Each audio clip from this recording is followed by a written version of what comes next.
Sejam muito bem-vindos aí ao nosso segundo episódio do Prop Talks. Para você que acompanhou o primeiro, que foi gravado com o Daniero falou sobre blockchain, criptomoedas, entre outros assuntos que mexem com o imaginário do ser humano quando pensam em inovação e outras coisinhas mais que a gente pode fazer nesse mundo da tecnologia. E aqui comigo novamente, Jota, meu amigo Jota Batista. Fala, Jota, como é que você tá? Tudo bem?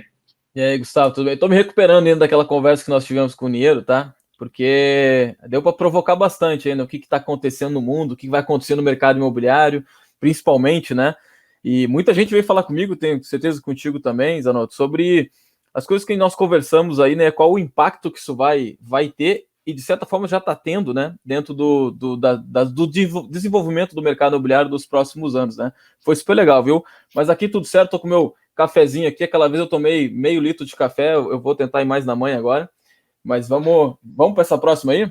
Vamos para essa próxima. E como a nossa convidada de hoje chegou a conversar conosco aqui nesse aquecimento pré a entrada dela, ela disse assim, não dá para adivinhar o futuro, mas a gente pode tentar fazer esse futuro, né? Então, quando a gente saiu daquela conversa com o Dan, ficou claro o seguinte, muita coisa está acontecendo, muita coisa ainda vai acontecer, e as pessoas com as quais a gente se relaciona nesse mercado imobiliário já percebem que não dá mais para fazer o mais do mesmo. E a proposta, então, dessa conversa de hoje é trazer um pouco dessa visão o que está acontecendo com o mercado financeiro.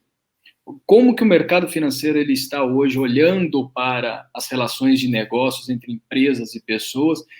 Então, nada melhor do que falar de assuntos que sejam realmente novos e interessantes para quem vai nos ouvir, porque para a gente vai ser muito bom aqui essa conversa. Então, traz a nossa convidada aqui para falar com a gente. Vamos aprender. Isso aí.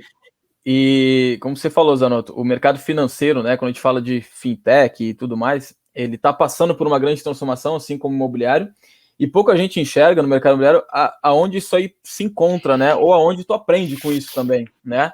Então, estou aqui empolgado para essa nossa conversa, tá? Eu vou subir para falar com a gente aqui agora. A Maristela vai falar um pouco dela aí quando a gente apresentar, mas ela, pelo pouco que a gente conversou aqui antes, que já deu para ver que vai encher o pessoal de insight aí e também de provocação, né?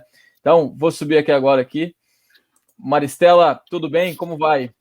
Olá, oi Jota, oi Gustavo, tudo jóia? Obrigada aí pela oportunidade hoje. Acho que esse bate-papo aqui vai ser bem interessante. Nós que agradecemos você ter aceitado conversar com a gente.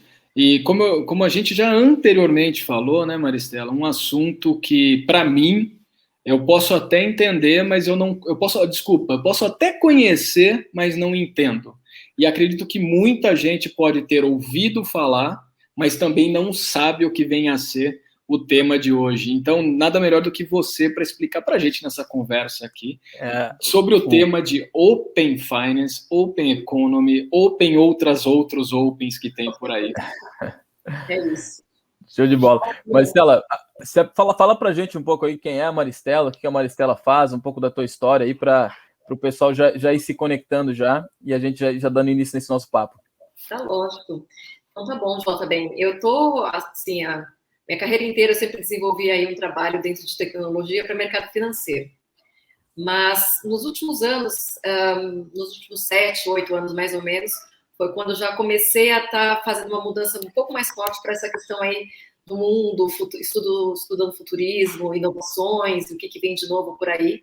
Então, e pelo fato também de eu ter tido a oportunidade de trabalhar bastante com empresas estrangeiras, principalmente lá na Europa, eu acabei acompanhando lá até no comecinho do case principal que o Brasil, na verdade, está se espelhando aí para fazer a implementação do Open Banking, que é o case lá do Reino Unido, né? Então, já faz um tempinho que eu vou acompanhando lá o que tem acontecido por lá também, e junto com cases de Open Banking, mais o case que eu te falei de futurismo, que é um pouquinho lá da questão do Singularity University nos Estados Unidos, e juntando tudo isso, bem, enfim, acho que agora eu estou na Cash, entrei lá exatamente para trazer esse conceito aí para a gente posicionar cada vez mais e fortalecer exatamente o futuro, e na Cash nós vamos tornar o Open Finance cada vez mais simples, né? E quando a gente pensa em Open Finance, o que é? As finanças abertas, né? Tradução literal. E o que significa isso, finanças abertas, né? Na verdade, é embutir um outro termo em inglês que é Embedded Finance, que é embutir finanças em qualquer tipo de negócio. E como você fazer isso de uma forma simples, né? Basicamente, esse é o meu desafio lá na Cash, mas é um desafio muito bacana, muito interessante, e o momento é agora, né? Onde está todo mundo aí falando Open Finance, Banco Central, inclusive, parece que ontem, eles estenderam um pouquinho mais a questão da implementação do programa, né? Então, a gente vai ter um pouquinho mais de tempo para se preparar e criar coisas ainda mais interessantes. Vai ser bacana. Maristela, quando você fala do Open Finance, Open Banking, Open Economy, a gente percebe que, além de ser algo que tem uma usabilidade recente, né? Você comentou de um case no Reino Unido, que talvez seja o primeiro case com este tema do Open Finance, né? Mas quando a gente traz para a nossa realidade, Maristela, quem é que se beneficia realmente quem é que se beneficia mesmo, de fato, do Open Finance, Open Bank, Open Economy? Quem é que está, primeiro, pedindo para que isso aconteça? Existe algum player que pede para que isso acontecesse de fato? E se teve alguém que gerou a iniciativa, quem é que se beneficia disso tudo e como se beneficia? Uhum. Bem, Gustavo, acho que eu vou começar falando um pouquinho aí da iniciativa do nosso Banco Central, aqui do Brasil, né? Que aí está sendo não só o líder, mas também está fazendo com que essa iniciativa do Open Bank seja aí uma iniciativa muito inovadora para toda a região, porque aqui no Brasil nós estamos liderando isso de uma certa forma quando a gente pensa em toda a América Latina, né? E a gente já começa a ver, inclusive, que os outros países também já começaram aqui na América Latina a fazer alguns movimentos para ir nessa direção. Uhum. Só que quando a gente fala de Open Finance, que na minha leitura, e para quem eu acho que está pesquisando um pouco isso, consegue entender que, na verdade, o Open Finance é uma evolução do Open Banking, né? E na verdade, se você olhar um pouquinho mais para trás, imagina assim, né, a essência de tudo, quando começou. Lá atrás, os bancos tradicionais, né, eram tudo que você tinha que fazer com o seu viés financeiro, você tinha que procurar um banco. E dentro daquele banco era todo um contexto muito de oligopólio, né, muito centrado só naqueles bancos que tinham. E a gente está começando a ver que agora, com esse movimento de Open Banking, quer dizer, informações de bancos abertos, finanças abertas e tudo aberto, né? Tudo significa, a gente está saindo de um contexto onde poucos tinham controle, o domínio e o poder sobre tudo aquilo, e agora é como se todos nós, desde nós, pessoas físicas, onde que dentro desse contexto de Open Banking, Open Finance, nós temos os controles dos nossos dados pessoais, dos nossos dados financeiros, e a gente pode decidir com quem e quando e de que forma a gente pode alavancar e ter benefícios com isso, né? Antigamente isso não acontecia. Antigamente, para você, entre aspas, vamos pegar um exemplo bem simples, para você ter uma taxa melhor de algum produto financeiro, quer seja de um empréstimo, né, até mesmo de investimento, você tinha que concentrar o seu uso, todos os seus investimentos, todas as suas contas, tudo que você fizesse dentro de uma única instituição. E agora, com essa iniciativa, quem que é o beneficiado? Todos nós, porque a gente consegue ter melhores ofertas e ainda com mais opções de escolha, quer dizer, e essas opções de escolhas entram no outro ponto, que é cada vez mais a gente vai conseguir ter a nossa necessidade única, porque com certeza, pensando aqui nós três, né, a minha necessidade com certeza é um pouco diferente da sua, que é diferente do Jota, e aí que tá. Antigamente, era um produto para todos nós. E nós estamos caminhando numa direção onde eu vou receber um produto específico para o meu estilo de vida, para a minha necessidade, você também para a sua, você também, Jota, para a sua. Ou seja, quem vai se beneficiar? É o consumidor final, cada um de nós. Essa é a pergunta. Então, nós vamos ter um pouco mais de liberdade, então, de escolha de produtos financeiros. Seria isso? Exatamente. Onde essa liberdade ela vai cada vez mais ajudar a gente ter essa flexibilidade para otimizar, inclusive, o nosso estilo de vida. Né? Eu acho que vai nessa linha. Bom, então aí, se eu tenho liberdade, eu tenho redução de custos, eu tenho produtos customizados para mim, e vai haver algo que eu acho interessante disso que você comenta. Vai ter maior competição entre as instituições financeiras, não?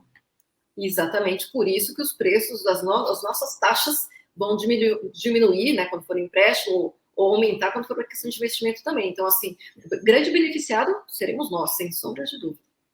Fantástico. Isso é muito bacana. Isso,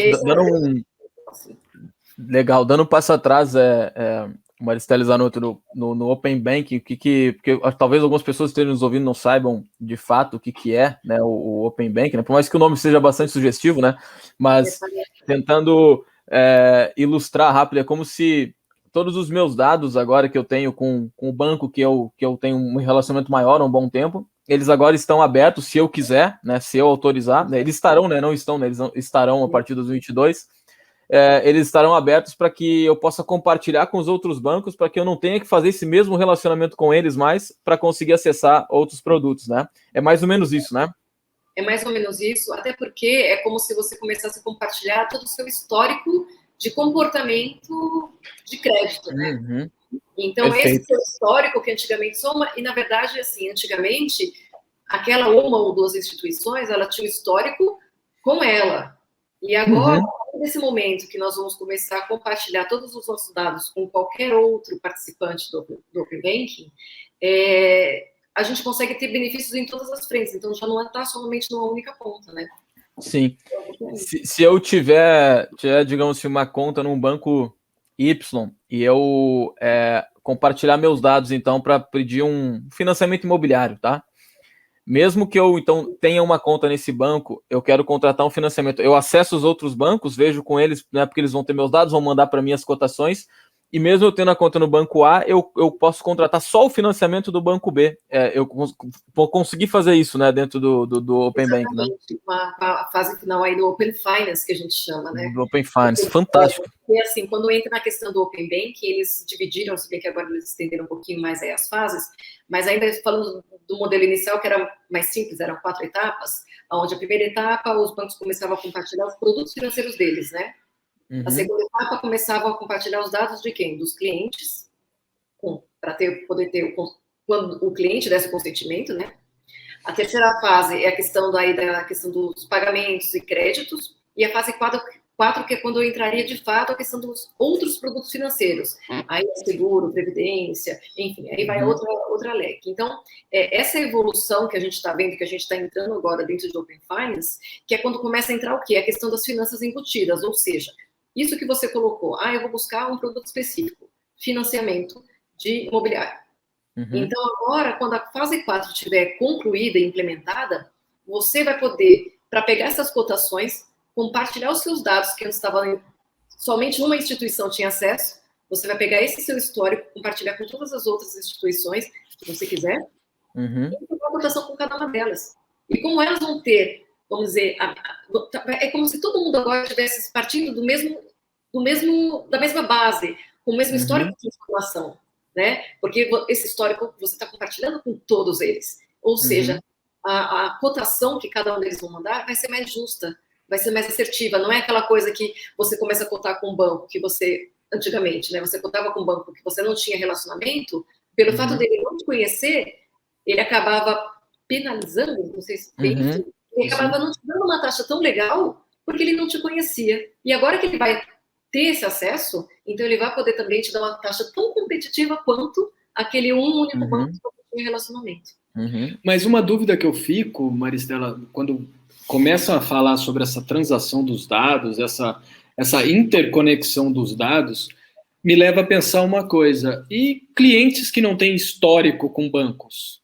Por exemplo, os bancos digitais facilitaram o acesso de boa parte da população, vamos falar de Brasil, a ter acesso a uma conta, né? O que era tão difícil antes você chegar num banco de primeira linha e abrir uma conta, os bancos digitais possibilitaram que, digamos, a classe E, B, C tivesse acesso e fossem bancarizadas. E elas não têm histórico. Talvez o histórico de relacionamento com os bancos, que os bancões sempre exigiram da gente para nos dar as melhores taxas para tudo que nós gostaríamos de contratar e tudo mais, os bancos digitais dizem assim, você não precisa ter histórico aqui, vem cá, eu te dou um limite de cartão de crédito de R$100, vou aumentando ao longo do tempo, o teu histórico vai crescendo conforme você vai usando as ferramentas que eu te dou aqui, enfim. Como é que fica essa relação, então, se eu que estou no banco X, querer acessar os produtos financeiros do banco Y, Sendo que eu nunca tive histórico nenhum com eles lá. Como é que vai ficar essa relação de me oferecer produtos financeiros? Uhum. Então, mas esse não é restritivo em relação a isso que você está colocando, porque essa inclusão é exatamente para as pessoas começarem a ter crédito. Obviamente que isso vai mudar um pouco em relação às instituições. Algumas, elas conseguem ter uma maior flexibilidade, porque elas focam também esses outros públicos, né? Então, vamos pegar aqui um pouquinho, trazer um case que é grande, mas enfim. Quando você pensa no Nubank, trazendo a Anitta para o board, o que eles estão querendo fazer? Eles estão querendo expandir exatamente para fazer com que essa inclusão de classes que até então eles não tinham acesso, entrem lá. E essa classe que não tinha nenhum histórico, ela vai começar a construir histórico aonde? Com eles, né? Então, imagina que, e é lógico que eu estou dando esse exemplo do roxinho, né, na verdade, mas tirando isso, né, quando você pensa outros bancos que estão construindo esse acesso, e até mesmo, vamos trazer saindo um pouquinho dessa questão de banco só, né? Vou trazer um exemplo de cooperativa de crédito. Quantos cooperados, né, não só dentro das cooperativas, mas os cooperados que eles têm, que também não tinham esse banco, essa conta digital, que não tinham esse cartão de crédito. Ao mesmo tempo, eles tinham outro tipo de relacionamento fora desse mundo bancarizado. Quer dizer, eles tinham um histórico, só que não estava bancarizado no sentido de não ter entrado dentro de um fluxo de um banco por si só, né, um banco literal, né? E eles vão começar a ter isso também. Ou seja, existiam outras essas economias fora dentro de um contexto tradicional que ocupa a maior, né? Porque quando hoje a gente pensa nesses produtos de uma população que agora eu já nem sei qual é o número que está atualizado dos números bancarizados e desbancarizados, que eu não me atualizei nesses últimos meses agora, mas eu sei que teve uma grande inclusão. E quem não estava, não necessariamente não tinha histórico. Só que também já começa trazendo aqui de uma forma um pouco mais aberta. Agora, o mais importante vai facilitar a forma da gente chegar nesses novos usuários, desses novos clientes, coisa que até então não era possível. Então, essa criação também dos bancos digitais para trazer essa inclusão é muito importante para isso. Perfeito. Vamos lá, né? Vamos dar um exemplo também do Pix, porque antigamente, como que você fazia para ter uma conta para uma pessoa que, né? Então, agora no Pix você começa a construir essas contas digitais, que também vai guardar histórico. Então, na hora de você compartilhar, isso também vai acabar contando. E essa questão do Open Banking, tá? Open Finance, é que ele tá hoje. Quem faz parte vão ser os grandes, não os grandes, mas os bancos, né? Instituições bancárias, né? Que entram também algumas contas digitais, alguns bancos digitais. Isso nos outros lugares, tá? Eu vi que é um modelo que vem, né, como você falou, no Reino Unido, na Alemanha, isso já acontece de alguma forma, na Austrália também, eu vi que acontece também esse Open Banking. Em algum momento, entram outros tipos de empresas também dentro desse compartilhamento de informações. Eu estou imaginando uma cena aqui, não sei, Zanotto, o que tu acha também? Imagina que você paga um aluguel, tá? Eu aluguei um apartamento e eu pago ele, né? Eu estou ali há 1 ano morando, 2 anos morando nesse apartamento, e eu pago esse aluguel religiosamente, eu nunca atrasei. Imagina se esse pagamento também de aluguel não entrasse para uma avaliação, né? Eu vou pedir um empréstimo no banco, eu falo assim, mas cara, olha o meu histórico de pagamento de aluguel também, eu pago no em dia, eu tô pagando aqui, eu tenho uma boa renda, significa que eu tenho uma boa renda, né? Imagina esse compartilhamento meio, né? Não sei se eu tô já tentando trazer todo mundo para o Open, né? Eu tô querendo abrir demais, mas isso em algum momento aconteceu nesses outros lugares, Maricela, de trazer mais atores, né? O varejo, o próprio imobiliário, né? Aconteceu isso ou acontece? Sim, com certeza. Então, assim, só falando um pouquinho mais a respeito do Open Banking em si. O Banco Central, obviamente, aprendendo o que aconteceu lá no Reino Unido, ele começou com algumas lições aprendidas. Uma delas foi colocar algumas instituições que seriam obrigatórias, né, mandatórias, participar do Open Banking.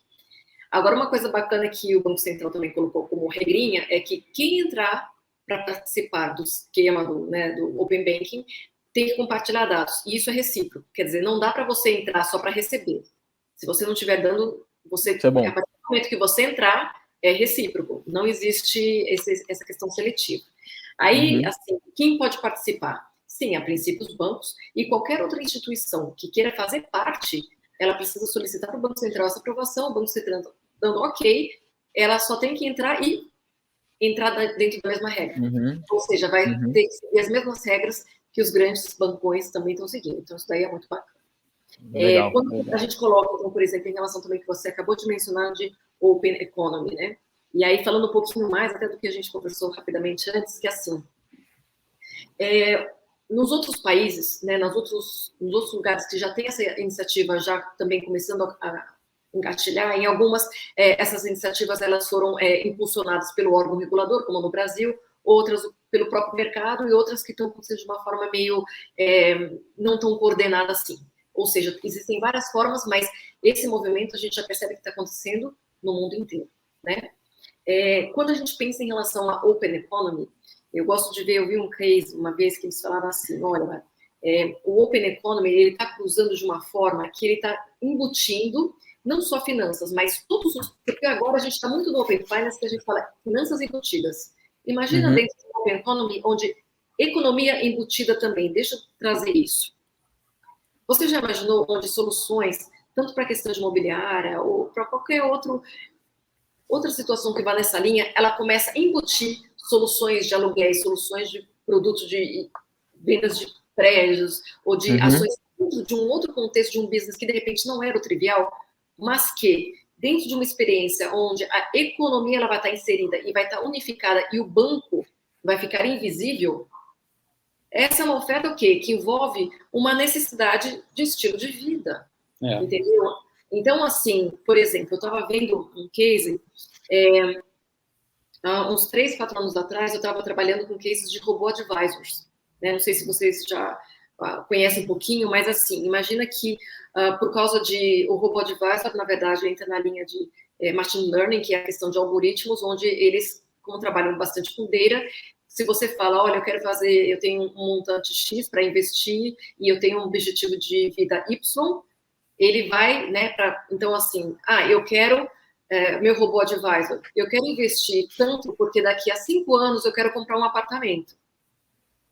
Então, vai te ajudar você montar a sua carteira de investimentos para que daqui a 5 anos você compre um apartamento. Porque o seu apartamento é o quê? Um objetivo de vida. Sim. Certo? Eu estou ajudando a pessoa a realizar um objetivo de vida, que é comprar um apartamento. Então, aquele robô advisor que estava dentro de plataformas de wealth management, basicamente, que fazem isso, eles começam também, estão casando ofertas de investimento com ofertas de imobiliários, porque se eu entro lá, olha, meu objetivo, daqui a 5 anos, estou jogando aqui uma palhinha, uma provocação, hein? Eu não sei, mas eu já fico pensando, se daqui a 5 anos eu quero comprar um apartamento, sei lá, de 3 quartos com, sei lá, 150 metros quadrados, que seja, ou qualquer outro imóvel, e eu coloco lá na minha listinha, isso. E se eu já sei, então já dou as características do imóvel que eu quero comprar daqui a um tempo. Seleciono algumas opções de bairros que eu gostaria de morar. E aí tá batendo 4 anos e meio, 5 anos, meu dinheiro está quase pronto para comprar um apartamento. E aí, por que então essa plataforma de wealth management, juntamente com essa solução imobiliária, não me fala, olha, agora que você está juntando, daqui a X tempo, o seu dinheiro já está ali, e eu já consigo te dizer, cliente, que com esse dinheiro que você está querendo, você conseguiria comprar apartamentos XYZ nesses bairros com essa característica? Olha aqui as ofertas para você.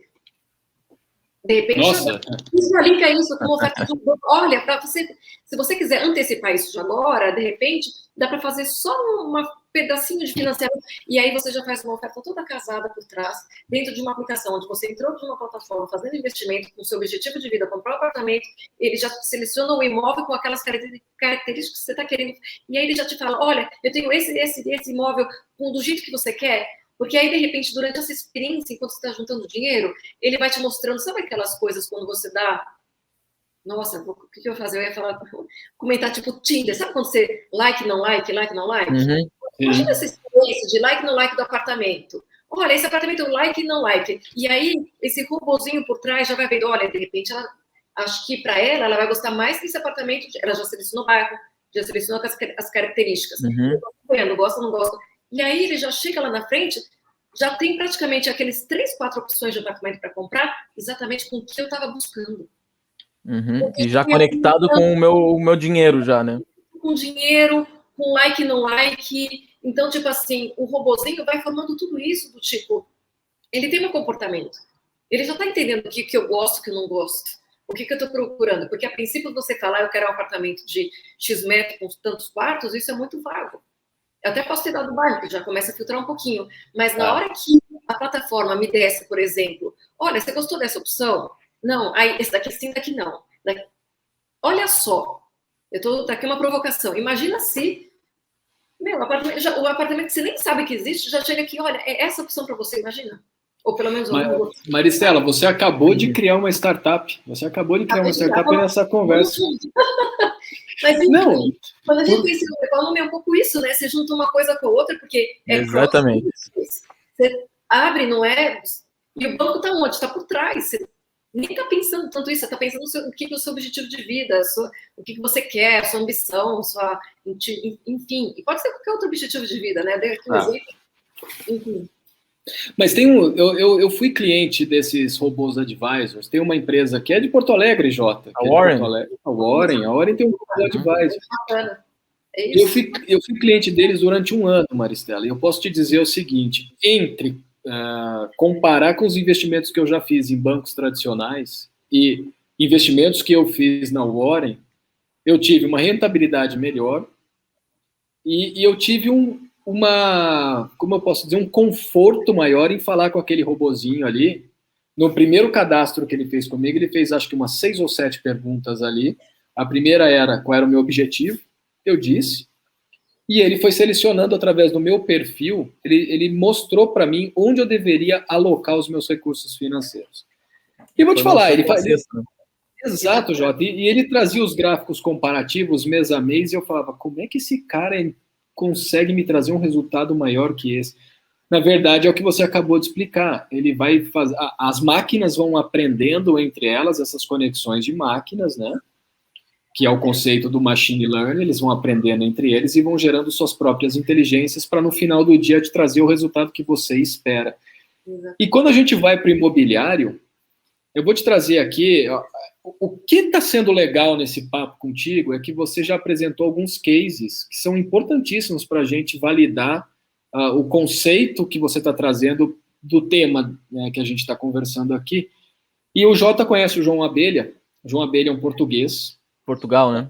Ele está em Portugal. Ele criou um projeto chamado Data Home, onde ele criou o Tinder do mercado imobiliário mesmo, quando você seleciona poucos filtros ali e a inteligência criada das máquinas no projeto dele seleciona para você poucos e bons projetos e você coloca aquilo como projetos não, né? Produtos imobiliários, e você coloca aquilo como algo que você um dia gostaria de adquirir.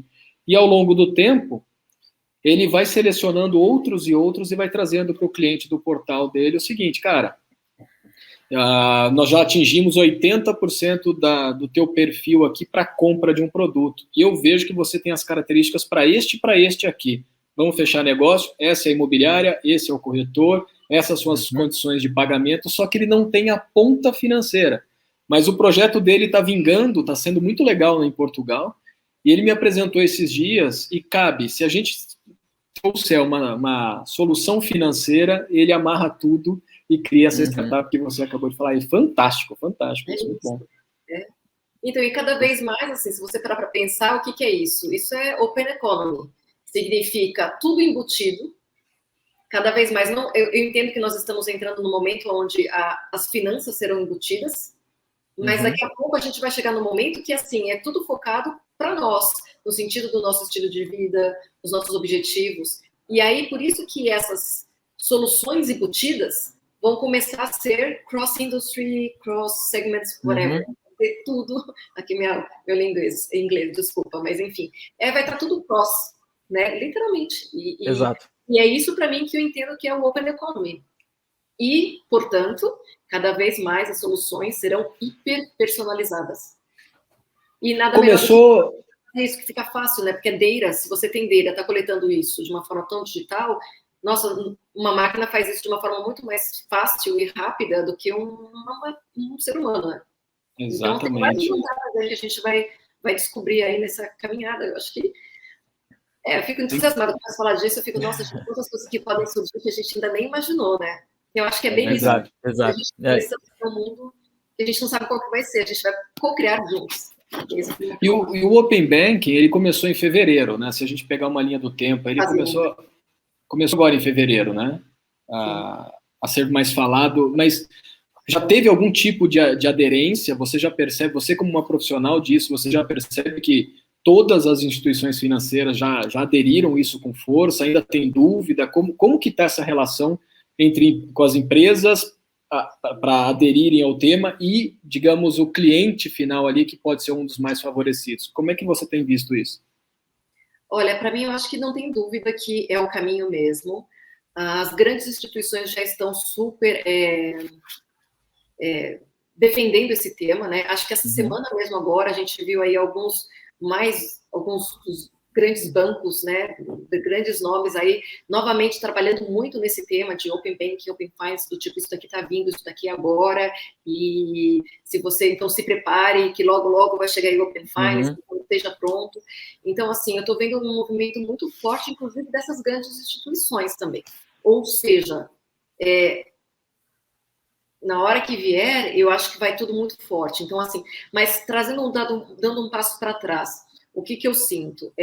Até entendendo, tentando interpretar um pouquinho o porquê que o Banco Central, é a opinião minha, né? Não é oficial, mas enfim, por que o Banco Central aí postergou um pouquinho mais? Eu acho que ele começou a entender o potencial do Open Finance, o quão grande é isso, e o que vem depois também, que, assim, algumas coisas que, de repente, estavam um pouco... tudo estava sendo endereçado, mas ele entendeu que algumas coisas precisariam ainda ser lapidadas ainda melhor, né? Vamos falar de alguns temas bem, bem importantes. Segurança e privacidade de dados. Sim. Tem que lembrar que junto aí tem algumas outras coisas acontecendo no sentido do LGPD também, onde cada vez mais agora as instituições que tiverem sem querer ou não querendo, tanto faz, vazando informação, vão ser penalizadas forte. Então, assim, são cuidados que eu acho que o Banco Central está tendo, e mais uma vez, assim, cada atitude que ele faz, para mim, é só para corroborar o fato de quão assertivo ele está sendo, para que quando acontecer, na minha leitura, vai estar muito redondo. Então, assim, eu entendo que esse ano, 2021, quando a gente pensa em Open Banking, é um ano ainda muito forte para as instituições entenderem que elas precisam estar compliant com a questão regulatória. E o ano que vem, ainda no comecinho, ainda vai ter um pouquinho disso, ou seja, as instituições vão estar mais preocupadas do tipo, os APIs estão todos funcionando, está tudo conectando certo, as performances, uma coisa um pouco mais na parte da fundação mesmo, da implementação do Open Banking, no sentido de ter certeza que está tudo funcionando da forma certa, não tem problemas de privacidade, né, de segurança, tudo isso. E as novidades de todas essas palhinhas aqui, dessas provocações que a gente começou a falar agora, eu acho que a gente vai começar a ver de fato, daí no segundo trimestre do ano que vem, aí eu acho que aí as ideias, gente, vão tomar vida. Entendeu? A gente só está aqui provocando, mas a vida acontece no ano que vem, eu acho, assim, literalmente. A vida acontece no ano que vem, sem dúvida. Concordo. Acho que essa frase é bem forte. Essa frase é bem forte. Enfim, mas eu acho que muitas coisas vão acontecer de fato, que a gente vai sentir a mudança. A gente vai estar vivendo a mudança no ano que vem. A minha leitura. Aí, Jota, eu fico pensando no seguinte, tudo isso que a Maristela falou, olhando para o imobiliário, quem de fato vai ser o grande usuário disso? Será que fica uma solução como essa, de repente, ficaria na mão... Vamos excluir aqui bancos, porque bancos têm um financiamento e eles já vão trabalhar com isso, de fato. Mas quando a gente olha a cadeia de valor do imobiliário, talvez eu fico imaginando quem poderia ser o primeiro adotante de uma solução como essa. O incorporador, o construtor, que ele tem o produto e ele precisa de liquidez, ele precisa vender um bom produto no tempo mais rápido para que ele tenha mais resultado financeiro. Será que ele pode ser o primeiro adotante de uma solução, olhando para essa abertura das finanças? Imobiliária, talvez, não sei. Imobiliária tem portfólio, mas eu não sei se elas têm a característica de ser uma geradora de produtos financeiros. E o corretor? A primeira chacoalhada que eu tenho certeza que a gente vai começar a ver é dentro das grandes plataformas, né, do mercado. Que naturalmente, uma coisa que a Maristela falou que eu concordo muito, e você fala bastante isso também, Gustavo, há um bom tempo, é que todo mundo em algum momento vira fintech, vira banco, né? Na última linha, né? Na última linha ali, alguém faz algum produto financeiro, indireta ou diretamente, né? Isso acontece há muito tempo, né? Desde o varejo lá que fazia o carnezinho lá, emprestava dinheiro para a galera que comprava algum produto, né? Isso cada vez mais, porque agora está mais fácil, está no celular, né? Então eu consigo. Tem muita empresa que não é banco, mas que faz alguns serviços de banco, e principalmente essa ideia de Bank as a Service está transformando, né? É como se eu abrisse uma empresa agora, né? A própria Fleet, né? A Bimob, a gente usasse a Cash, por exemplo, né? E nos transformasse num banco também, num banco, digamos assim, né? E pudesse ter algum serviço. As grandes plataformas já estão fazendo isso, né? Elas já nasceram, né, nativas disso, né? Quinto Andar, Loft, House, a Fleet, a Bimob. Então, acho que, de alguma forma, são os primeiros adotantes, né? Os primeiros usuários a começarem a tentar implementar isso de alguma maneira. Mas, indo em alguns serviços imobiliários, Gustavo, que pouca gente até conhece, que existem dentro do nosso mercado, imagina o seguinte, né? Uma loteadora que vende lá o loteamento, né? Vende os terrenos lá para bastante gente. O que as loteadoras normalmente fazem, né? Elas vendem o terreno lá e financiam diretamente, né? A maioria tem o seu próprio financiamento. Então, você compra um terreno lá no novo loteamento, parcela em 200 vezes e vai pagando direto para a loteadora. Não se usa muito o financiamento bancário nesse tipo de produto. E aí o que ela faz? Ela vende esse recebível, né? Para um fundo, para um banco, né? Ela faz isso. Imagina que você tem essa estrutura toda do Open Economy, do Open Bank, né? E é mais fácil de eu compartilhar o dado. Olha o valor dessa carteira da loteadora, né? Ele pode ter mais valor ainda, porque, cara, não é eu que estou dizendo que o meu cliente é bom pela minha avaliação. É os caras aqui dessa estrutura toda bancária, né? Que está dizendo que ele é um bom cliente para te comprar esse meu recebível. Então, eu acho que isso vai começar a impactar o mercado dentro de todas essas camadas que o mercado, de certa forma, se serve, né? Porque o mercado imobiliário, ele usa muito de estrutura de mercado financeiro.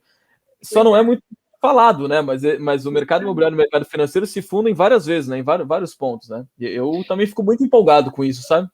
Uma das últimas conversas que eu tive com o pessoal que é de fora, nem daqui, eles dizem exatamente isso, né? O mercado imobiliário tem que aprender a trabalhar como mercado financeiro, ponto. Porque é dinheiro que está transacionando. Na verdade, o imóvel é só um meio de você fazer dinheiro. Porque exatamente. O que você precisa é da transação. Se você vai vender o imóvel A, B, C, se você vai fazer a locação do apartamento W, não sei. O que importa é a transação.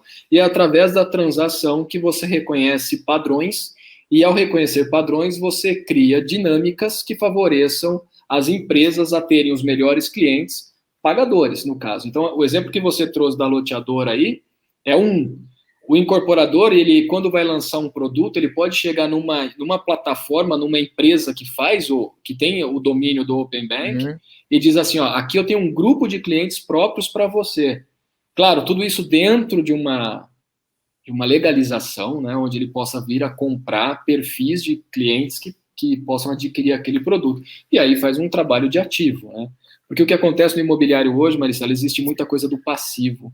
As empresas põem produto no mercado e esperam que o cliente apareça para comprar. Poucas são aquelas que vão atrás do cliente certo para o produto certo. Então, a gente está há 50 anos ainda trabalhando na passividade.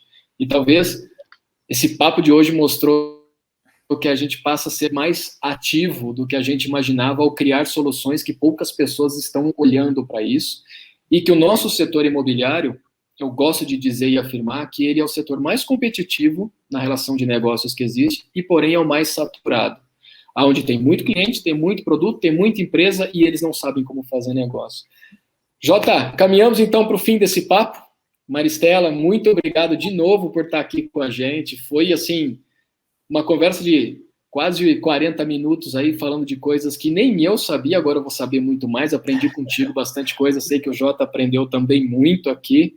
Maristela, esse último minuto é teu, fica à vontade para trazer suas considerações finais aí. Tá joia. Não, primeiro eu quero agradecer a oportunidade, assim, eu também aqui aprendendo um pouquinho mais sobre o mercado, a indústria de, né, imobiliária também, que não é meu background muito forte, mas eu adoro, e ainda mais quando a gente pensa nessa questão de finanças embutidas. Eu, de cara, estou vendo aqui várias coisinhas aqui, que já estou saindo com ideias, insights aqui para mim também. E eu acho que assim, o futuro, todos nós cada vez mais, assim, não existe mais quem era de imobiliário, quem era de finanças, quem era de... Agora, economia aberta. Então, assim, todos nós vamos fazer negócios, entendeu? De um jeito ou outro, encontrar aí um business que faça sentido. Mas, enfim, eu queria agradecer a oportunidade, Gustavo, mais uma vez, Jota também. E eu fico aqui, tipo, nossa, eu tô só aqui sonhando aqui com as outras possibilidades, e eu acho que a gente vai voltar a se falar logo, logo. Aí, quem sabe essa startup aí não vira e a gente volta a conversar. Sem dúvida, sem dúvida. Nós vamos nos encontrar mais vezes nesse caminho todo. Pode ficar tranquilo. Jota, valeu mais uma vez, meu amigo. Vamos pro próximo agora. Show de bola. Esse papo foi tão bom que a gente saiu com uma empresa quase formada aí já, né? Já com uma startup feita. Show. Obrigado, viu, Maristela? Zanotto, obrigado aí por mais um papo super legal. Acho que deu para provocar bastante o pessoal e ficou de novo aquele gostinho de, eu quero ouvir mais sobre isso, né? Eu acho que esse é o principal. O pessoal daí vai pesquisar um pouco mais sobre o Open Bank, vai chegar na Maristela no LinkedIn lá. Depois pode divulgar aí, Marcelo, as tuas redes, LinkedIn, Instagram, para a galera seguir. Olha o que a Cash está fazendo também. Eu acabei de entrar aqui e conhecer, muito bacana, né? Já até vi alguns pontos que a gente pode, de alguma maneira, ter sinergia com os nossos negócios. E obrigado a todos que nos ouvem, nos veem aí. E vamos para a próxima. Pode divulgar aí, Marcelo, teus arrobas aí para a galera também te acompanhar, viu? Gente, se quiserem falar comigo, o meu e-mail, que eu acho que é a forma mais fácil, mais rápida da gente se falar, é maristela@kesh, kesh.ai, de inteligência artificial. Boa. Muito legal. Valeu, pessoal. Um abraço aí, viu? Até a próxima. Um abraço. Até a próxima. Tchau, tchau.